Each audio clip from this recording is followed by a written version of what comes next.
Shane Van Gisbergen is strapped into a race car, and for the first time all season, the fight isn't with traffic, it's with a number he can't see but can feel shrinking behind him.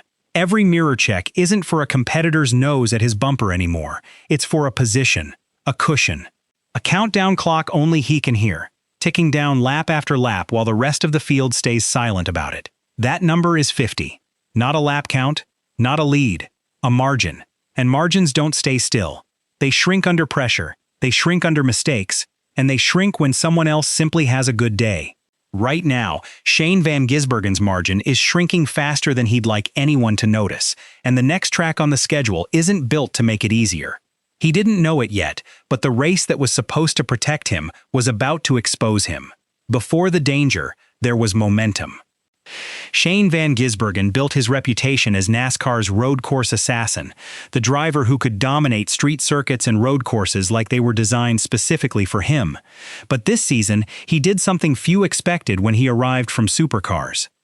He turned himself into a legitimate oval threat, a driver who could run with the oval specialists on their own turf. Nashville and North Wilkesboro delivered career-best oval finishes for him, top 5 results that read almost like proof he belonged on ovals just as much as he belonged on road courses. Then Richmond Raceway happened. It wasn't a crash, it wasn't a mechanical failure. It was Austin Cindric crossing the finish line in 3rd place, a result that, on paper, had nothing to do with Van Gisbergen at all. But in the championship standings, it had everything to do with him. One driver's success became another driver's danger overnight. Van Gisbergen didn't lose ground by failing on the racetrack. He lost it by someone else succeeding at exactly the wrong moment.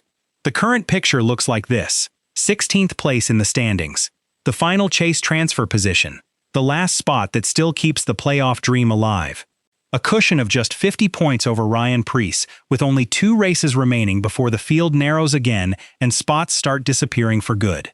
If you're new here, this channel, NASCAR Insider TV, breaks down exactly these kinds of storylines as they develop, race by race, driver by driver. We're closing in on 1,500 subscribers, and if you want to be part of that circle following this chase battle live as it unfolds, hit subscribe, drop a like, and leave a comment before we go further into this story. Now come the hunters, 5 names, 5 different agendas, all circling the same single seat. Ryan Preece sits 50 points back, the most immediate threat on the board, close enough that a single bad weekend from Van Gisbergen could hand him the position outright without much of a fight. Then there's Ross Chastain, just 63 points back, and here's the twist that makes this even more complicated. He isn't an outside threat at all. He's Van Gisbergen's own teammate at Trackhouse Racing. 2 drivers from the same organization, both fighting for survival inside the very same standings. Further back sit Brad Keselowski at 78 points and Eric Jones at 81 points. Long shots by the numbers, but drivers with nothing left to lose. And in a playoff cut-line fight, that combination can be the most dangerous position of all to race against. Christopher Bell explained that in years past, there was still room for drivers on the outside to work their way into contention. But now the field has narrowed down to just a handful of drivers fighting over the spots that remain. That's the environment Van Gisbergen is racing inside right now. Not a wide-open field with room to breathe, but a net that keeps tightening race after race. And then there's the track itself, New Hampshire Motor Speedway. Van Gisbergen has exactly 1 career Cup Series start there. It ended in 32nd place. New Hampshire, often called Loudon by drivers and fans alike, is a 1-mile, flat, technical track. Nothing like the sweeping road courses that built his reputation in the first place.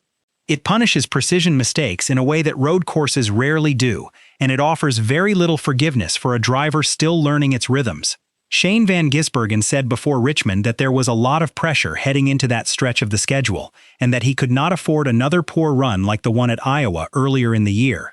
He also noted that he had actually been running well at that same type of track the year before, right up until it fell apart late in the race. That flicker of maybe doesn't ease the danger sitting ahead of him. It sharpens it, because it proves just how quickly a strong run can unravel without warning. This isn't only about points anymore. It's about identity, and about what his entire season has come to represent. Shane Van Gisbergen shocked NASCAR by winning his Cup Series debut at the 2023 Chicago Street Race, arriving from supercars as an already proven road course superstar with nothing left to prove on that front. Missing the playoffs now wouldn't just be a missed opportunity on paper. It would raise real questions about whether the entire project of bringing him into full-time Cup competition delivered everything it was supposed to deliver. There's no confirmed directive from Trackhouse Racing on record, and no sponsor ultimatum that has been made public, but the unspoken pressure surrounding an international star expected to perform at this level is not hard to feel underneath the surface. Online, the conversation around the cutline battle has only intensified as the season nears its final stretch, with fans and analysts alike weighing in on whether Van Gisbergen can hold his position through these final crucial weeks. Now picture the different ways it could all unravel in an instant. What if qualifying goes wrong at a track he barely knows? What if there's a pit road mistake under the weight of playoff pressure? What if a caution falls at exactly the wrong moment and costs him track position he can't recover? What if Ross Chastain, his own teammate, delivers the run of his life on the very same day Van Gisbergen quietly fades toward the back? NASCAR's own framing captured the stakes about as clearly as possible. The cutline battle sees Shane Van Gisbergen sitting 16th, just 50 points ahead of Ryan Preece with 2 races remaining on the schedule, and the message embedded in that framing was simple. The number 97 doesn't need to conquer Loudon outright. He just needs to avoid handing Preece the opening he's been waiting for all season. But even a clean survival at New Hampshire wouldn't mean real safety. Daytona looms directly behind it on the calendar, a superspeedway where one crash, one broken draft partnership, or one late caution can undo an entire season's worth of work in a matter of seconds. New Hampshire isn't the real danger waiting for him, it's only the preview of it. Whatever happens at Loudon will determine exactly how much pressure Van Gisbergen carries with him into that superspeedway chaos. 2 very different versions of Shane Van Gisbergen exist right now, and only one of them can show up when it matters most. One is the road course wizard, the driver who looks nearly untouchable on street circuits and road courses alike. The other is the developing oval racer, still unproven under the true weight of playoff pressure with everything on the line.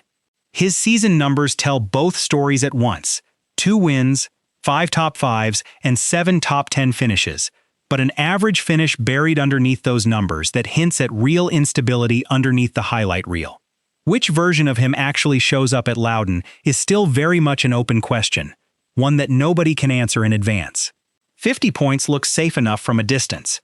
Up close, it's just a number waiting for the right moment to shrink. Can Shane Van Gisbergen survive New Hampshire, or is Loudon about to expose the one weakness he spent all season quietly trying to erase before anyone else noticed it? If you enjoy real NASCAR breakdowns like this one, you'll like what's coming next on this channel.